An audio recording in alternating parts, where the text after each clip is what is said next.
The following is my conversation with Mark Westmoquette. Mark is a teacher of meditation and yoga in the Zen Buddhist tradition. He is the author of a recent book titled Zen and the Art of Dealing with Difficult People. He studied astrophysics. He has a PhD in astrophysics, and he wrote some books on the intersection between astrophysics and Zen mindfulness, Zen Buddhism. His book, Zen and the Art of Dealing with Difficult People, sort of has a few different threads to it. On the one hand, it deals with the way in which the tools of mindfulness and Zen thought can be brought to bear on the challenges of interpersonal relationships and the ways in which those can be so fraught. And it also is a book that is kind of like a personal narrative, memoir, from Mark's perspective, where he describes the really, really intense traumas that he endured from a young age and his process of healing from those experiences, and the ways in which his mindfulness training was useful in really healing from those experiences. Unfortunately, on the day we recorded this conversation, my son was home from school, and so there's more background noise than usual. I think at two different occasions, at two different points, he actually came into the room while we were talking. Also, this conversation was really special and unique for a different reason. I asked Mark if he would be willing to lead me in a meditation before we started. So before we started our conversation, Mark led me in a guided Zen meditation for about 12 minutes or so.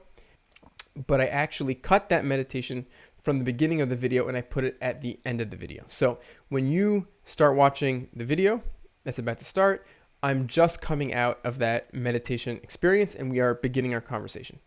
And I think it's a really special treat that if you sort of stay until the end, after we sort of say goodbye to each other, you can join in on this short guided meditation by Mark Westmoquette, which is a really, really nice treat, which I hope you will enjoy. So anyway, thank you for watching. I hope you enjoy the video. I'm feeling really, really grateful to you for doing that with me. One of the nice things about meditation is that sometimes, when we practice, we feel calm and relaxed afterwards. Sometimes we feel more agitated, and it's not, people have this sense of when I feel great, I think it's gone well. And when I feel bad, it's gone badly. Well, actually, that's totally not the case with meditation. Our practice is just to be okay with whatever, however. Yeah. So, like I mentioned in the email, I've been working on this on and off for about a year, and it's been really, really rewarding. And I think maybe we'll get a chance to get into some of that as we go forward. Just to start, your book is titled Zen and the Art of Dealing with Difficult People. Can you just maybe speak to the genesis of that book and sort of what it's about? So I've been practicing Zen for almost 15 years now with a Zen teacher here based in London. And I suppose the idea of seeing people that you find difficult as potentially teaching something about you and your way of being and your habits and things has been as gently infused in my practice and my life, I suppose, over that time. And I remember, so for the last couple of years, we were living abroad on this little tiny island, and we visited back to the UK back in December 20, not last New Year, the one before. And I was sitting down and talking to my Zen teacher, and we were just discussing ideas about, like what we're going to do this year. And he was saying maybe we could do something around Zen and relationships. And he was particularly interested in Zen and romantic relationships. Yeah. Hello. Real life here. Yeah, exactly. Yeah. Should I just carry on? Yeah, please. Sorry. Yeah. So he was interested in maybe thinking about Zen and romantic relationships, and because he was saying, Mark, you're married, I'm not married. Maybe you're the person to sort of think about that a bit more. So we started talking about it, and I went away from that meeting thinking maybe we could do something together, write something together. And then those first few months of 2020, was it 2021? It was 2020. That's right. I went back to this island where I was living, and of course there was this big distance between us. And I just started to write some notes, and then my teacher was very busy with other things. And at that point it just kind of took on its own life, and it became Zen and relationships, maybe romantic, but it particularly took on this flavor of Zen and maybe difficult relationships seem to be more like a really important emphasis, or something to work on. So it's about applying our Zen and our mindfulness practice for dealing with the most irritating people in your life. Yeah. And there's a lot of really, I guess, wonderful and informative stories in your book. Are those drawn from people that people that you've worked with?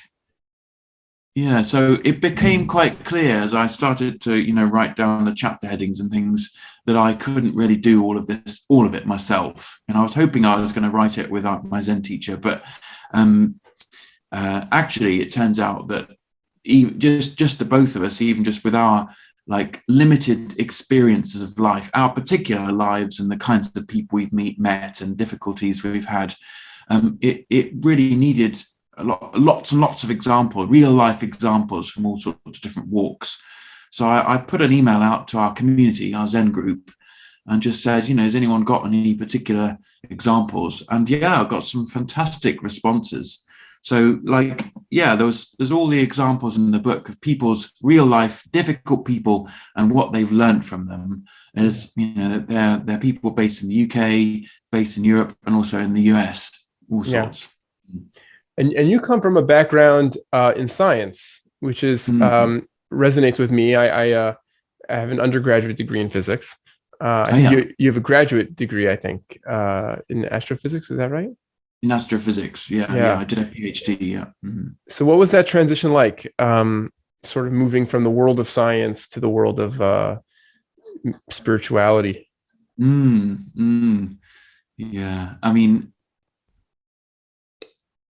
I think when I was, maybe going way back. So when I was a teenager, there were one or two things that happened in my family life that were very difficult and very painful. And I know that different children respond to those kinds of traumatic events in different ways. Some people get very emotional, some people get very sort of, go off the rails a bit crazy. My particular response to that was basically to distance myself from emotion and kind of like repress it, cut it off.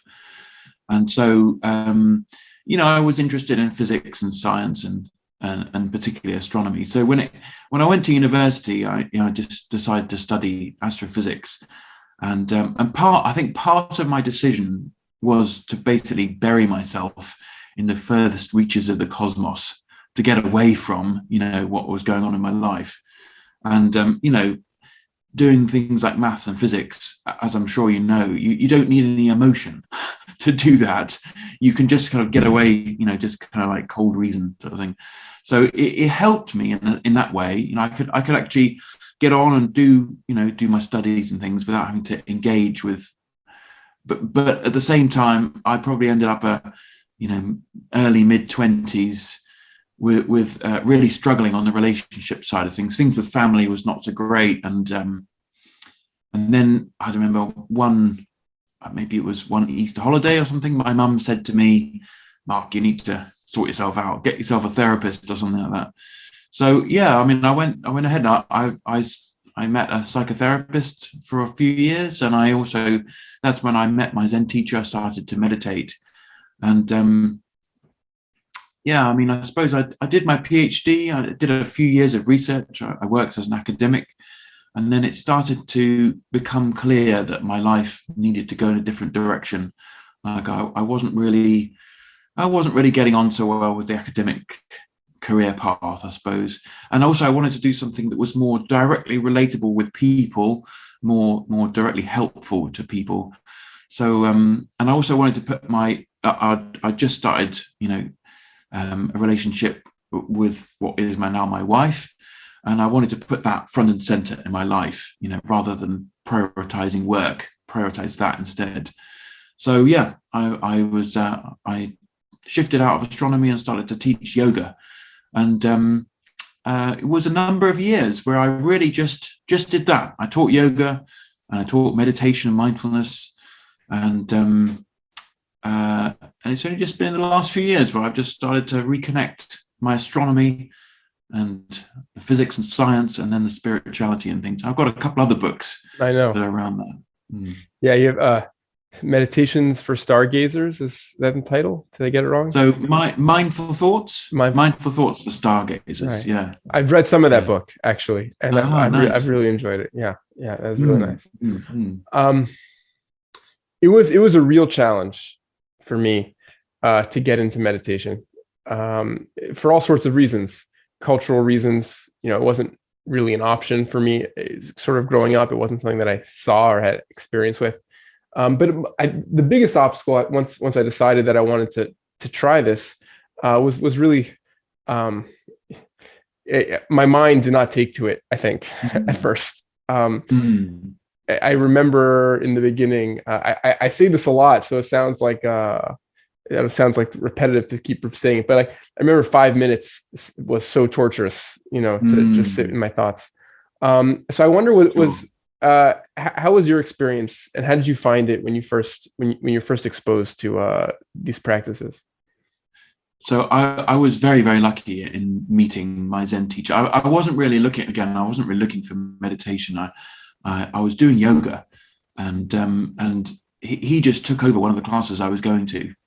And his style of yoga, which he calls Zen yoga, is like a sort of yoga infused with Japanese Zen philosophy and movement practice. It was so different. And he said, I've got this meditation group. If anyone's interested, come along. I thought, well, the bit in yoga where you lie down at the end and you kind of like relax a bit, it'd always been very curious. Things felt different, and I had often shifted into a different, I don't know, consciousness, whatever, or mind state. So I thought I was curious to go and try it out. And I remember when I first met him, he said, Mark, think of meditation like an experiment. So here we have our method, and the method's been refined over centuries and centuries. But so it's kind of like this is what you can try out. Here's your laboratory. This is your body and mind is your lab. But the conclusions are unknown, in your particular case. So try this method in your lab and find your own conclusions. And that just totally clicked with me, that particular approach. So I thought, I'll try to give this a go. And I completely and utterly resonate with what you say. 5 minutes stretches out to forever and ever, and your mind is like a washing machine. You're going round and round and all sorts of different things. Yeah, but I mean, and it's kind of that's the beauty in sense of meditation, because we are not trying to make anything happen. Particularly with the Zen / mindfulness sort of style of meditation, we're not trying to create anything. We're not trying to manipulate stuff. We're just bringing some focus and attention, so we don't get sort of pulled around all over the place. But within that, we can let all that other stuff just kind of buzz around. And for me, and where I was when I first started, exploring all this repressed stuff that I'd been holding on to all these years, it allowed me this space where all this memories and anger and I don't know, like just stuff can just arise and not be like no, I didn't need to do anything with it, and I didn't need to think that it was wrong. It was here, and that was really important to me. Yeah. I think one of the things for me that really helped when I was starting off was because I came into it with ideas about duration. about the importance of like 20 minutes or something like that. I'd heard, I didn't have a teacher. My teachers were my friends. I was lucky to have a few friends who actually did have good teachers and had been, practicing for some time. Yeah. But that was it. And I'm still lucky to have a lot of friends that I enjoy, sharing this, connection with. But I guess one of the things that really clicked for me was to really let go of worrying about how long I meditate for. And once I just decided that whatever I do is right for me, is whatever I can do is what I need, it made it much easier to progress and not worry about that. Yeah, absolutely. Yeah. In my experience, the consistency is way more important than the length. Like if we can do something on a regular basis every day, then that builds things much more than thinking that you need to do 4 hours in a stretch. Yeah. So one of the things that makes your book so exciting, I think, or so powerful, is it seems like the thesis of the book is that transformation is possible. We're able to heal from trauma. Can you speak to that a little bit? Sort of what is possible through these kind of practices?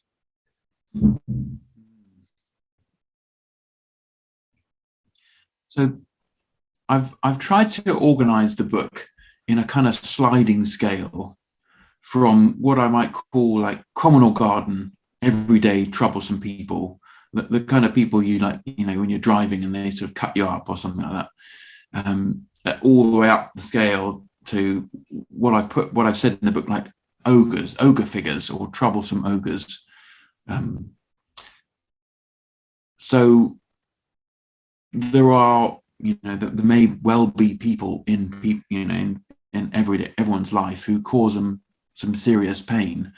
And what can happen is, like for myself, I just sort of, my innate pattern was to just shut it down or push it down, repress it, all those feelings, because it seemed like feeling those feelings was just very, very, way too painful. And we're kind of wired as a human to move away from pain and move towards pleasure, so it's kind of like natural, but it's an inbuilt flaw or fallacy maybe in the system. So how do we approach those kind of real difficult things? Well, the other thing that I've tried to emphasize in the book is the necessary application, I suppose, of compassion and of kindness to this, because when we start opening ourselves to the potential, the possibility of this stuff that we've carried around for years, and some of it can be just so, there's a lot of fear maybe around opening to this, opening the lid of what might be in there. So it's like kind of knowing that we can open the lid slowly, it's not going to just like burst out. There are ways in which we can open the lid and kind of be aware of what's in there, but not necessarily sort of stick our head in the box straight away. And that's really about when we're doing our meditation practice, kind of like seeing the dark black cloud or the tight, I don't know, red hot bubbling lava or whatever it might be for you, kind of like seeing it in the corner of your eye. And not necessarily turning to face it fully straight away, but just acknowledging that this stuff is there. And I think if we can do that, if we can just take it piece by piece, there's a lovely word that, I don't know, that sort of resonates with me as a scientist, and that's a titration. In chemistry, I don't know if in chemistry, they use these little tiny pipettes to like put in tiny drops at a time, and if you put in too much at once, it all kind of explodes. But if you put in drop at a time, it gets time to, I don't know, mix or whatever. So it's like that. So to apply this idea of titration to our practice, like little piece by piece, with a real sense of kindness and a real sense of compassion. Like I don't know. I noticed for myself that some of the biggest pains in my life had been because I had not allowed people to come anywhere near me. And I was all like, well, why can't I relate to these people? But then you start to see, it's because as soon as they start to say something that might be even the slightest like a move towards me, I'd be like, shut it down and just sort of like, no, I'm fine, and I started to see those patterns and realize that was the source of a lot of my pain. It's really, really hard to come to terms. That's me. I'm doing that. I'm causing my own problems, and it requires a lot of that. There's part of yourself that needs an arm around it. We just sort of put that metaphorical arm around yourself and just go, here, it's okay. It's all right. I'm here with you. Yeah. And it seems like one of the deep insights, as I understand it, is that there's a lot of power in observing something. And I don't necessarily understand what that is or where that comes from, but the ability to see something and to see it clearly can precipitate a lot of something, whatever that healing maybe or growth or something. Yeah. I think the important point of that is to be able to see something without judgment. Mm-hmm. Like, normally in life, we all go around judging everything all the time. This is good, this is bad, this is something better or worse, blah, blah, blah. And if we can have that kind of approach or that perspective of seeing stuff that's arising in your being and saying, this is not bad, this is not good, it's just stuff. That's where acceptance happens. And I think that's the power maybe that of the acceptance. Yeah. You have this concept in the book of the troublesome Buddha, and one of the ideas that you seem to be developing is the way that we can look to the people that sort of annoy us or push our buttons as teachers, as opportunities, and I think that's a really a wonderful exercise. Towards the end of the book, you say something quite interesting, which stuck out at me, which is, we are the troublesome Buddhas, or we are our own troublesome Buddha. That really, these questions about relationships are ultimately, they come back to how we relate to ourselves. Can you explain that a little bit, like what that means? Yeah. So like people that really, really can push your buttons, why the hell would I want to learn anything from them, except for like how not to behave? That's usually what happens. Most of our time, that's our attitude. Like, these people are really, really irritating me. What can I possibly learn from them? Well, in Zen, there's this phrase, troublesome Buddhas, or Buddhas appear troublesomely, is the original phrase. And it's basically saying that our teacher, like Buddhas, it's not the Buddha, but it's Buddhas, teachers appear in a way that we may not expect. And so let's say, for a very easy example, like you're at work, and someone's using your coffee mug. Every day I wash it up and put it on the drainer, and the next thing I know, someone's using it. And that person, they're always the same person. Don't they realize it's my mug? That kind of thing. And we immediately get into this kind of I'm right and they're wrong. It's my mug. They're causing me problems. They need to change, all that stuff.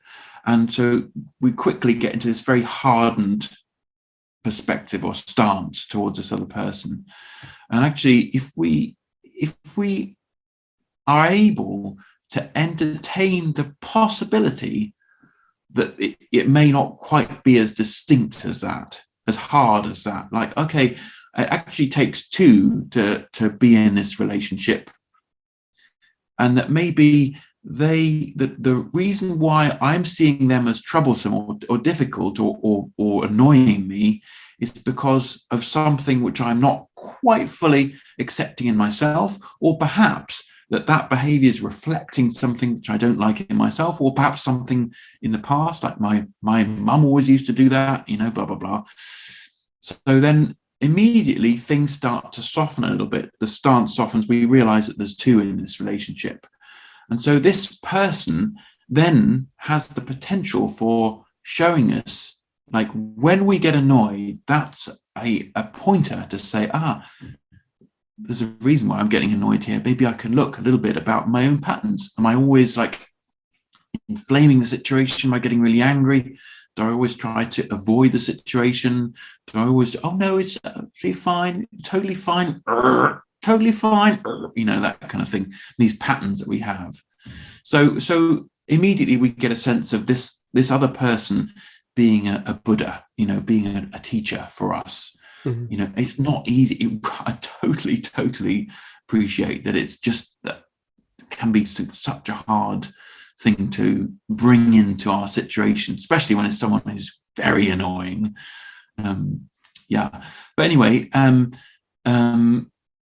so gradually through the book, I sort of, we talk about all sorts of different ways in which people are teaching us different things about ourselves and things. And then, like, at the very end, as you mentioned, it's like you start to see, actually, the biggest troublesome Buddha in all of this is me. And I have all sorts of opinions and wishes and expectations and past conditioning about, as I grew up, my family life and my work life, and all this kind of stuff builds up these kind of things in ourselves. So a lot of the time it just comes down to, how can we soften our view on ourselves? How can we see ourselves as a way, as a Buddha? Mm-hmm. Yeah, well, that's really nice. One of the things that I've wondered about as I've sort of started on this process is, what comes with a lot of practice, what comes with a lot of experience, even the level of experience which I can maybe, never hope to attain, the kind of development of a practice which is, requires, years and years and years of real dedicated cultivation.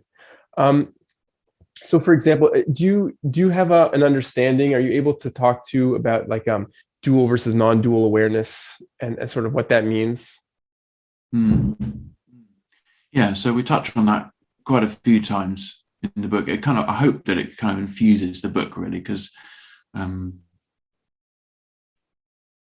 so we start off, we meet a difficult person, and as I say, we jump into this stance of I'm right and you're wrong. So there's a kind of very sharp delineation between me and other, me and you, and it's kind of like maybe the default way of we see the world. There's me here, and there's the rest of the world out there. This is a wall, that's a table, that's that's my boss, that's my wife, all that kind of thing. And that's certainly one perspective. But the thing is, it's not the only perspective. And I think that can often be a kind of like, how could you mean that? There's only one perspective. So the analogy that I use in the book is, let's say you're in an airplane, you're flying over a mountain range, and just so happens that there's lots of cloud, and all you see are the peaks that stick out above the cloud. So now you look down, you say, oh, there's a peak, that's Mount Everest, that's Mount whatever, next to it. And you define something very definite. Now you're circling, waiting to land or something, and in that time, all the clouds dissipate. And you start to see, okay, there's this mountain peak, but it goes down, there's a valley, and it comes up the other side. So now you see, well, where does the mountain stop? Where does the next one start? Well, there isn't really a stop. We could maybe draw an artificial boundary there. This is the edge of a mountain, but in reality, there is no end and start point. It's just continuous. Yeah. So it's a bit like that with us. Like we see these sharp distinctions between different things. But actually, this other perspective is saying, this non-dual perspective, if you like, is saying that there is no, it's like an artificial distinction of where I stop and you start. We're all just part of this one. Yeah. It's a very, I guess, useful, helpful analogy. But from my perspective, and I maybe from the perspective of other people, it could feel frustrating, because you can conceptually understand the analogy, but the conceptual, the analogy doesn't make it real, or doesn't make it experiential. That's right? That's right. The experiential component. And so, am I correct in assuming that to really apprehend that reality, to really not just understand the analogy, but to have that vision of embody it, and to see the clouds to dissipate, that probably comes with a lot of practice, I assume, and a lot of training. So, strangely enough, it doesn't need to take a lot. There's this I don't know, like this common held view, maybe it's a misperception in Zen, that it takes years and years and years. And sometimes it does, but actually it doesn't really need to. All we need to do is put our attention 100% on this experience, to kind of look. And so in Zen, we typically use what's known as a koan. And a koan literally means a precedent. Typically, they're sort of little stories or vignettes of encounters between, often it's between a monk and a teacher. And there's some kind of exchange where the monk, his view shifts, his perspective shifts. But often, sometimes there are also questions. Like, for example, we typically start in our Zen practice with the question, who am I? So we meditate with that question, who am I? Who am I? Just kind of looking into that. And it really holds our attention to look at this experience right now. And so I don't know if my teacher, the way that he likes to use this analogy, a few years back, there were these books called Magic Eye books. I don't know if you remember, maybe back in the 90s or early 2000s. There were like all these lines and squiggles. That's I'll put up a picture on the screen. Yeah, that's it. People can see. I know what you're talking about. I don't see them so much these days. But the idea is that you look at it and it's just a mess of chaos of lines. And someone says, there's a giraffe in there. Keep looking. And you're like, no. You look and you look, and then you keep on looking until one day, poof, there's a giraffe. Now, what's changed? Nothing. Only our perspective has changed. It's similarly with these illusions. You're seeing a mug, and then it's someone's face. Same idea. So nothing actually changes. It's just our camera lens, if you like, just it takes a little shift.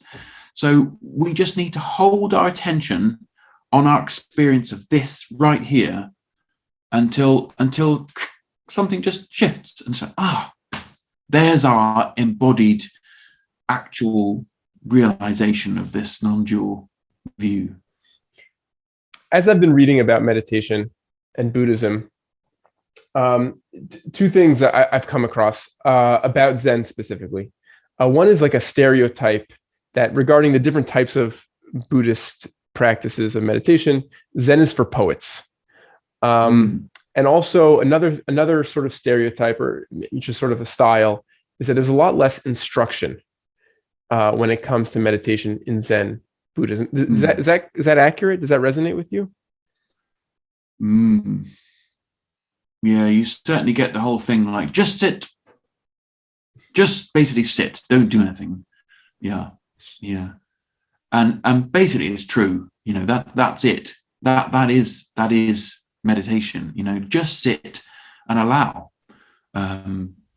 It does tend to help that we start with some kind of, the mind is all over the place when we start, so practicing a little bit more of a concentration type practice to start with does tend to help. Like we started with our focusing on the breath. Some people like to count the breath. It's a little bit more of an anchor, and it develops this concentration so that then we can be just open with our experience.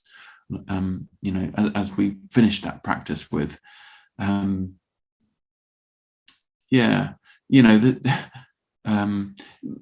it varies hugely between teachers, perhaps. Right. There is a Right. stereotype that it's like Zen. I mean, Zen kind of operates a little bit on this basis that if the student wants the teaching, they need to come and get it. Mm-hmm. Like a training course, often in our modern world, is a bit like you attend a training course and you're given the teaching. Whereas Zen is a little bit more like, well, if you want it, you need to come and show that you want it. Show me that you want it. Come here, and demonstrate your dedication, if you like. So maybe that's a bit like permeates things. One of the things that sort of led me at first to be more skeptical towards meditation, and I suspect could influence other people as well. I'm in the world of technology. I'm a computer programmer. There's this like culture of meditation as like a life hack, something that comes to mind. Steve Jobs, for example, was, a very interesting biography, a very interesting person. He was, very into Zen, Buddhism and meditation. And he has sort of a mixed reputation. Some people, love him, but he also has a reputation for being quite an unpleasant person in a lot of ways. Elizabeth Holmes is someone who's on trial right now for fraud, and she, has a meditation practice daily and things like that. And I just wonder if you could sort of, how do we think about that? It's sort of this complicated, people of course are complicated, and all people are flawed and complex, but the way in which meditation can be sort of used as like a quick fix towards like productivity or something. Yeah. I mean, it's certainly true. People talk about we need more than just mindfulness. We need mindfulness with empathy and compassion. I mean, to a certain extent, I see what people are saying. I wonder if perhaps people have a fair, or maybe society has a fairly small, narrow view of what mindfulness really is. Because when we bring our true and honest attention to this moment, we can't be behind a sniper gun and aiming at someone and be very mindful of pulling the trigger and the wind and all that kind of stuff and still shoot to kill. Because there's a sort of sense of we're actually shutting off or denying or ignoring part of ourselves, which would feel that kind of sadness or grief or whatever it is about, doing something horrible to someone else. So, a life hack. I mean, there's a sort of this perception that we can kind of create. We can curate maybe our way of life to be more pleasant and more easy, and I think that maybe like meditation can be seen as being a way of creating a kind of experience, if you like, of feeling calm or feeling Zen, feeling grounded and calm and still and all that stuff. Whereas, as we said before, Zen is by no means like that. It's about trying to be as real as possible. You become more yourself, not less yourself, when you do this kind of stuff. You tune into all the different, the anguish and the suffering and the pain and all that's all part of it. And we're trying to be okay with that. So in traditional Buddhism, they talk about like three pillars, three important parts of it. We've got the insight. So that would be the realizing the non-dual perspective and integrating that into your way of being. And then we've got the generosity, the offer, the giving, and then we also got the morality. And in Zen they use these precepts. Probably in most schools of Buddhism they have this set of precepts, and the precepts are not really like rules. They're more like suggestions or guidelines of how we live. Okay. All right. We should be good to go now. Okay. Yeah. Okay. So the third pillar, the pillar of morality, and so we have these set of precepts, which are like guidelines, right? So the first precept, not to kill. How do we live a life without killing? Well, you might interpret that as just not killing animals and eating vegetarian, but we kill insects when we walk along the road, or when we drive our car. We get insects banging into it. We kill people's ideas, by being a bit of a dampener, and think all sorts of ways in which. And so it's about like trying to find our way of living by these or our line, if you like. Where's our line in all of these precepts? How do we interpret it for ourselves? So I think when we bring all that together, the insight, the offering of spirit or generosity, and then this kind of sense of our ethical moral code, if you like, or way of being, then hopefully we don't end up doing things like committing fraud or anything other than just being unpleasant. Yeah exactly. Yeah. Okay. Well, but who knows? I mean, I don't know. It's an ongoing practice, and right. The thing is that what my Zen teachers often says, we mess up, we messed up, and then it's, we just have to try and make the best of it and move on. Yeah. I look around me, I think that I lived a very easy life. But I in my life, I'm surrounded by all sorts of people who are suffering, for one reason or another. And, there's just a lot of it in the world, and if you, especially during, this time of COVID, you read about sort of a mental health crisis, going on in the world. Certainly in my country, I read about in America, and people who are, really suffering from depression and from loneliness. What is it that makes life worth living? What are the tools that, we should be cultivating to be, happy and healthy in this world of ours?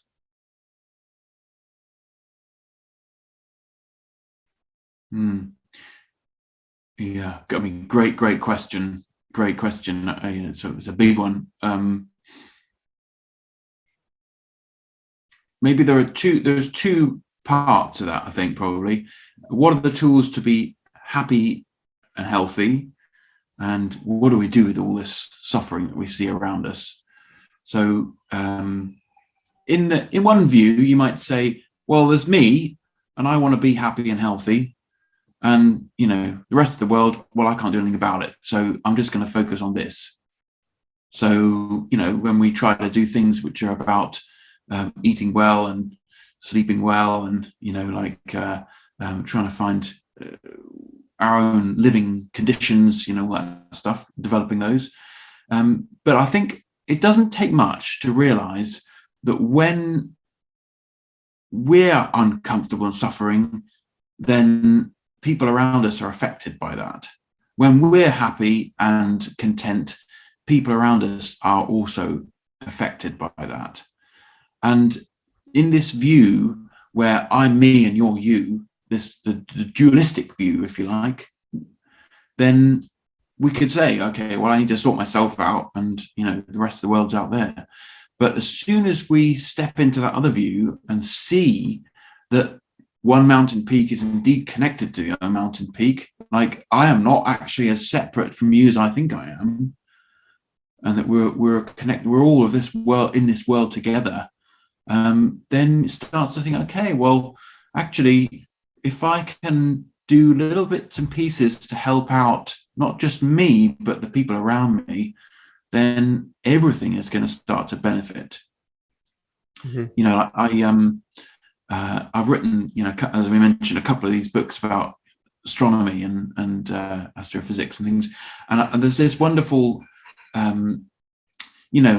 this perspective that happens when you go into space. Not that I have, but I hear when you go into space, people talk about what they call the overview effect.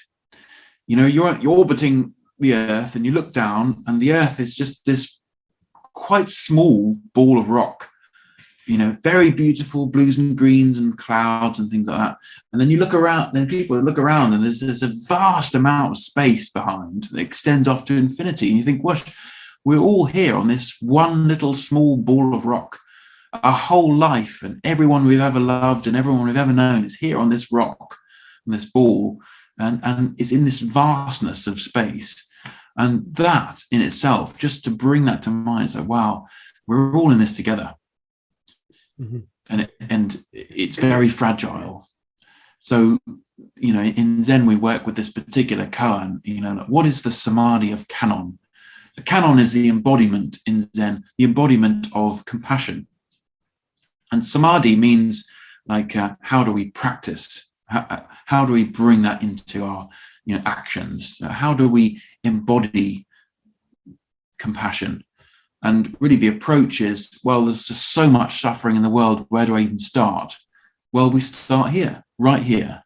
What can we do within our sphere of influence, within our capability? What can we do right now, which is going to help? And don't worry about all the big problems. Just start right here where we can, do what we can. I think that makes a world of difference. Mm. Yeah, and it seems to me, based on what I've read and maybe a little bit from my own experience, although my personal experience is very limited, that the skill, the practice of noticing, and the practice of non-judgment creates a kind of resilience, it seems, or a kind of capacity to be more okay with when life doesn't play out ideally as we would have wanted. Precisely. Yeah. Yeah, it's the another word for it is equanimity. Right. We're just as you said, exactly. We're just okay we're okay with feeling terrible. We're okay with feeling great. It's just all okay. Yeah. Now meditation isn't so painful, but in the beginning, it was actually very painful. The sitting posture and my feet, would always fall asleep, and I think my hips, weren't flexible at first. And how do you think about that? It's I sort of approached meditation from a little bit of an asceticism, a sense of I'm going to just try to observe the pain or the discomfort that I feel. How do you balance sort of this question of is meditation an ascetic kind of practice? Should it can be? How do you think about that? Yeah. So, I really like the story of the Buddha really illustrates this very nicely, because he spent his first half of his life in the lap of luxury, and then he left the palace and he went out into the forest, and he spent the next few years practicing very strict asceticism. He in fact fasted to almost the point of death. And then he realized that neither of those two extremes were helpful. So he came up with this whole middle way thing. So it's like, if we make it too luxurious and too comfortable, then it's almost like, like sitting on the sofa and trying to meditate just doesn't work, because it's so nice, And then also sitting on a bed of nails doesn't work, because it's just so incredibly painful. Your mind just can't stay with it. So it's always about trying to navigate what is that middle place. Yeah, okay, a little bit of discomfort. Okay, we can sit with that. As long as it's not pain in your knees, then we're okay. Pain in the knees tends to indicate something, we don't want to do that, especially if you're sitting cross-legged. But, tension in the back or whatever it is, foot going to sleep, we can be okay with that. But it's not a torture. It's not a torture practice. So, being sensible, I suppose. Yeah. When I'm in a relationship, my family or work or whatever, and I feel negative emotions. So, on a day-to-day, I might feel anxiety is probably my most common negative emotion, but, sometimes, anger can come up. Yeah. How do you recommend people relate to these negative emotions and think about them? Yeah, yeah. If we have the opportunity to take a step back from the situation where it's arising, we might be in a situation where that's possible. We're with someone, we just kind of, I just need to go to the bathroom or something like that. And then we take a little step away, and then we're able to just stop and kind of sink our attention in and really kind of notice, okay, I've got a tightness in my belly. I don't know, my foot is, tightening, my hands are tightening, whatever it might be. I'm getting a bit hot. And then it's just kind of like opening to being with that. It's not bad, it's not good. We're just present with it. Yeah. And then out of that presence might arise the next action. Like it becomes like an intuition. Okay, I need to say this, or I need to not say this, or I need to, whatever. We might just kind of like something naturally comes up. But most often, I suppose, in those fairly heated moments, it's just not possible to step away. And so then it's so important to have a practice of awareness. Now we're whatever we're doing, maybe it's meditation, maybe it's something else, but something on a regular basis where we are practicing the art of awareness, so that when we're in those situations and the heat is higher, or even the heat is very high, how can we stay present with that? It needs practice, so we can be in touch, stay in touch with those sort of more subtle feelings, sensitive feelings, or indeed not be completely overwhelmed by a certain emotion. Like sometimes it can just feel like there's a tangle of chaos in there, stuff, and it can feel very, very difficult to navigate, find a way through it. But that's where I think just like a little bit every day of awareness practice can help a lot. Yeah. This has been so wonderful. Maybe last two questions before we go, if that's okay. Sure, yeah. Do you ever think about like these big, imponderable kind of questions, like what is consciousness? How does consciousness arise? I mean, of course, you come from a science background, so the question of will we have conscious machines, artificial intelligence? A question that I wonder about is like why, what does it mean to exist in time? Why is like the current time, December 21st, 2021, and not 5 years in the future or 5 years in the past? Like what does it mean for like time to progress at a speed? What's this? All these kind of like questions. Are these things you think about at all? I probably used to, yeah. Yeah, I mean, in astronomy, the question of what is outside the universe is essentially one of those questions that cannot be answered. We don't have the means or the ability to be able to even approach that kind of question. Maybe people come up with crazy theories and things, but we just can't, we can't prove or disprove. And so it's kind of like pushed under the carpet. So that's one approach. And then like the Buddha, people would ask him similar questions, and in the the old books that we have and sutras and things, people would say, is there a God? And he'd basically say, it doesn't matter. This is not going to help us to find our way out of suffering, to ask these kinds of questions. And I think that's another approach. So it's not that we shouldn't think these questions, because they're so fascinating. What is consciousness, as you say, all these kind of questions. But I think sometimes it can be like it just gets us into our head, and we try to think our way out of it. These kind of questions will just wind us up into a complete tangle of thoughts and things. But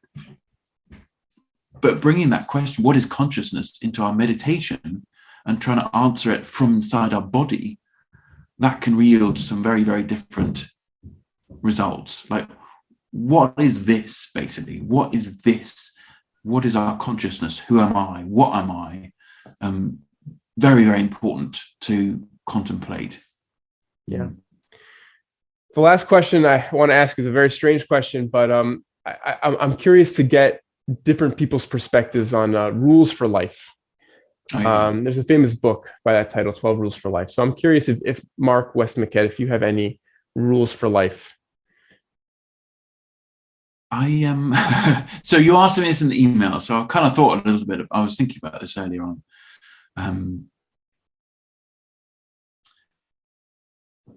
I think what I've come to realize is the most important intention in life is to communicate as honestly and as clearly as you can.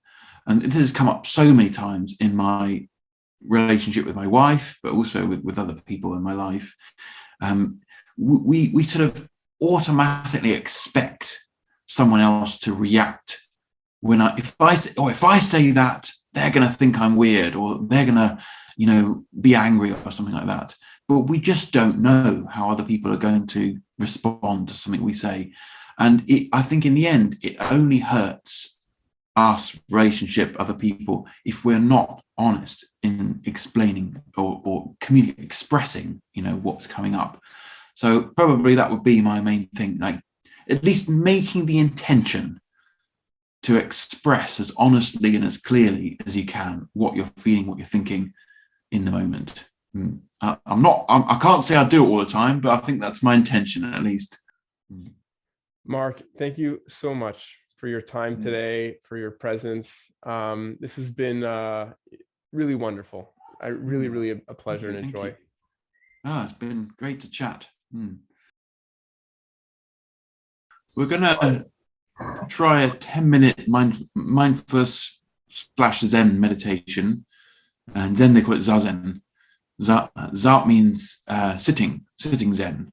So the first thing to establish is our posture. And the most important thing, as you're very ably demonstrating here, is to be sitting in such a way that allows us to feel upright and comfortable. So what we do with our legs is really just a matter of our own personal choice. Sitting on a chair is fine. Sitting kneeling is fine. Sitting cross-legged as you are right now is also fine. Just something comfortable. Ideally, we've got our knees lower than our hips. So sitting on a cushion is good to lift up your tail a little bit, allows your hips to be above your knees, and that allows the spine to come into sort of a nice neutral, comfortable, upright position. So if you find you're sort of tricky and your knees are way up or something like that, then just choose to come onto a chair or something. So once we've established what we're going on with our legs, we're just going to allow the body to sway just a little bit from left to right. And it can be a very small movement, just so that we can find where the middle is. And we can come right into the center, right into the middle of our balance point. And we could do something very similar forwards and backwards as well. Just a little lean forwards, a little lean backwards. Just I'm off balance. And then I'm coming right onto the middle into balance, where our head is directly over our sitting bones. Now with the arms, we want the shoulders to feel supported so that the hands can be resting either on the thighs, or some people like to tuck them in on the lap or something like that. Just something comfortable and resting so the shoulders feel supported. And that allows the spine to grow, the crown of the head to lift upwards, and the shoulders to relax. And you can imagine we're holding something like a soft rubber ball or an orange or something in underneath your chin towards your chest. And that will do is tuck the chin and lengthen the back of the neck. So we're often not letting the head hang forwards. We're still nice and upright, just thinking about lengthening the neck. Now, once we have this upright, aligned, balanced poise in the body, we also make sure we've got a sense of softness and relaxation. So your eyes can lower, but looking down. If you're welcome to keep your eyes a little bit open if you like, or you can let your eyes close. Either one is fine. So the eyes are soft, lowered, the forehead is relaxed, the jaw, the lips, the chin soft. And the shoulders, as I mentioned, just resting naturally. Perhaps also letting the belly relax. Here, the posture is supported by the spine, so we can just let the belly soften. Now, we're doing two things in our posture that we don't often find together. There's a sense of uprightness. Often in life, we think of upright posture as a bit like standing to attention, and that has a feeling of rigid tension in it. But we're combining that with a sense of relaxation. And in normal life, when we're relaxing, we're slumped on the sofa or lying in bed or something. So by bringing those two elements together, upright, aligned, and also relaxed, it helps our mind to come into the same place. Upright, balanced, keeps the mind awake and alert. And then this physical relaxation and softness encourages our mind to also be relaxed and soft, open, receptive, sensitive. So a great deal of our meditation practice is reflected in our body posture. And in fact, we know that the body and the mind, they're not actually two separate things, they're one system.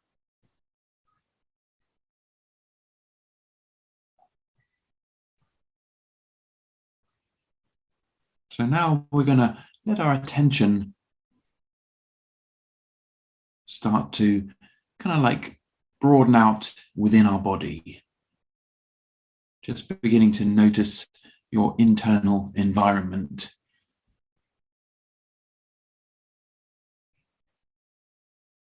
Whether you're generally feeling warm or cool,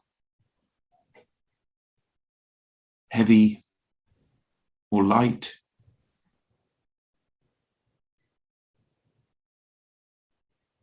Or whether you're generally feeling busy or calm.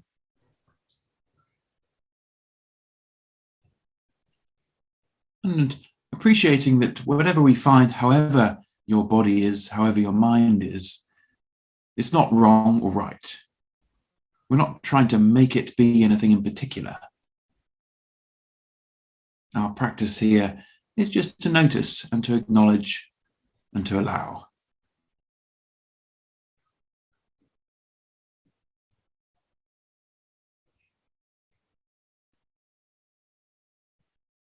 And beginning to settle your attention now onto the feeling of your breathing.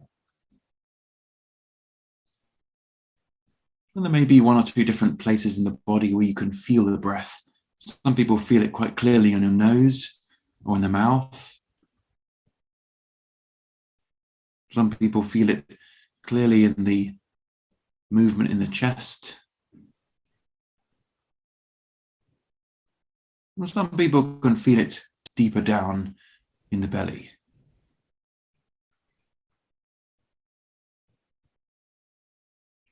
In Zen, we make a point of trying to find the lowest point in your body where you can feel the breath. It helps the attention to come out of our thoughts and our head and more into the body. So just asking right now, as you're breathing normally, naturally, where's the lowest point where you can feel the movement of the breath?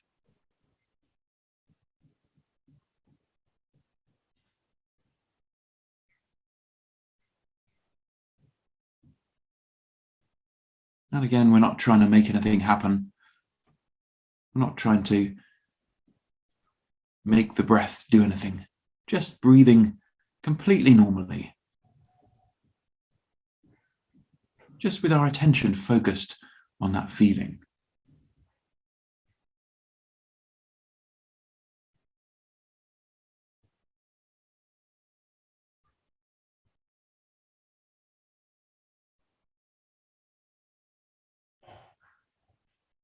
Now, what tends to happen when I'm quiet for a little bit is the mind very quickly gets a bit distracted. Maybe we get caught up in a thought or a memory or something like that. And that's totally normal. That is part of our meditation practice. Just as soon as you notice you've got distracted and we're not focusing on the breath any longer, then all we do is gently, kindly guide our attention back. Come back to the breath.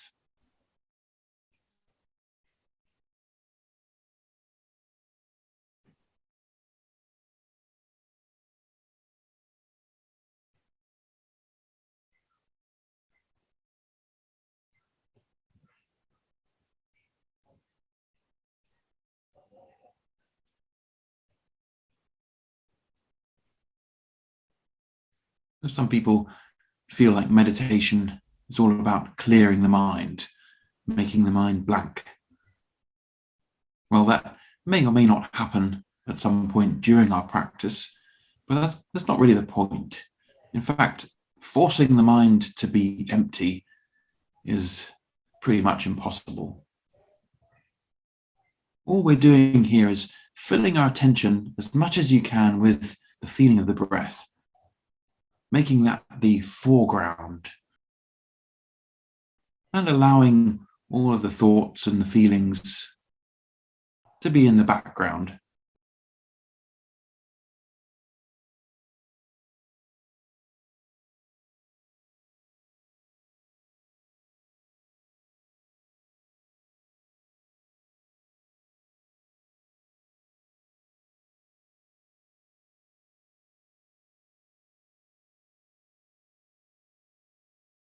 Sometimes the phone pings, or the radiator makes a funny gurgling noise, or you hear a shout from outside, or whatever it might be.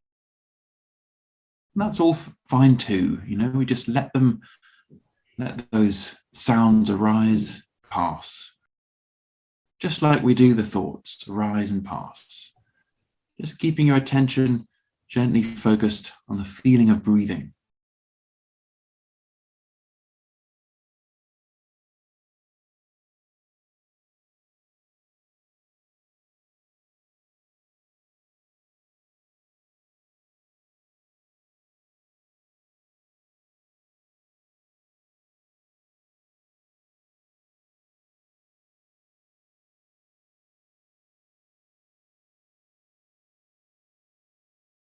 Some people find it helpful to explore what it might be like to open our attention and let go of the breath as our focus point. So maybe we could try that right now. So instead of focusing intently on the breath, just opening your hands, as it were, just broadening out, being present with our whole sphere of awareness. A kind of more open presence.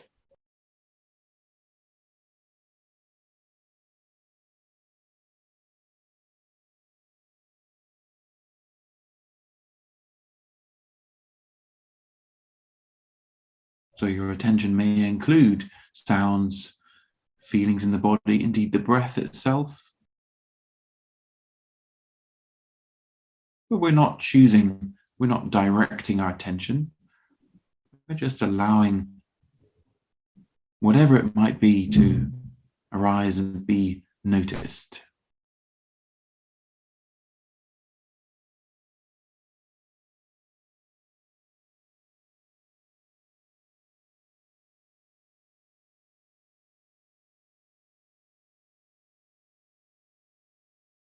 This is a completely non-manipulative kind of awareness. We're not trying to make anything happen. We're not trying to change anything. We're just immersing ourselves in the experience of moment to moment. The exquisite beauty of this moment that will never come back. Things as they are.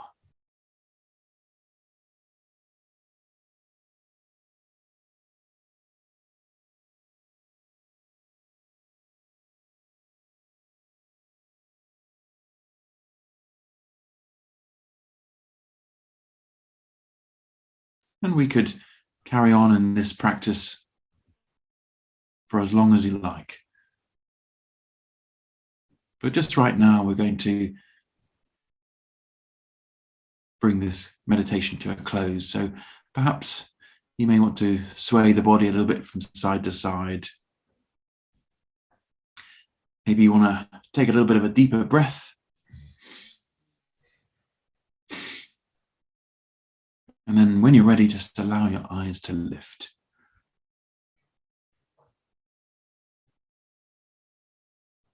Nice.